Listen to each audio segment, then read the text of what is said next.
Well, today's the last day to tell TxDOT what you think about a plan to raise parts of I-10 near downtown. It would cost $347 million. We're talking about a nearly 2-mile stretch between Heights Boulevard and I-45. Adam Bennett live near I-10 and Houston Avenue with more on this. So Adam, how would all of this work? So essentially they would take the main lanes that you see here behind me more or less at ground level, and they would raise them to the height of the current HOV lanes, which you can see right above it.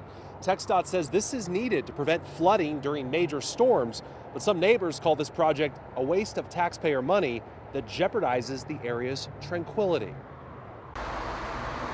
This stretch of Interstate 10 in Houston that runs along White Oak Bayou today could be running above it in as soon as 5 years.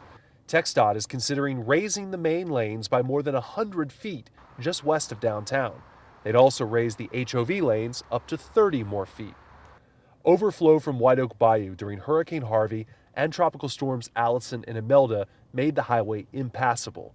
TxDOT officials say this project will help keep this key east-west corridor open for evacuations, first responders, and storm relief. So areas where main lanes do not go over, like at Taylor and Houston Avenue, the I-10 main lanes will now go over that. While it doesn't add vehicle lanes, it will add a nearly 22-acre detention pond and a shared use path that will tie into existing trails.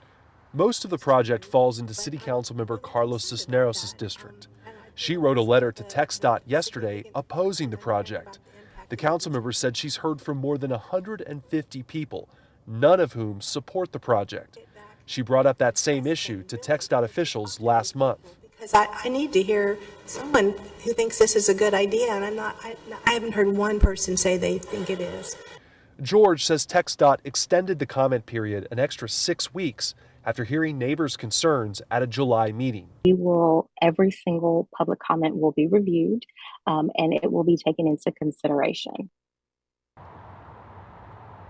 George also points out that this project will not displace any homes or businesses. Now, if you want to learn more or comment, you can do so on TxDOT's website.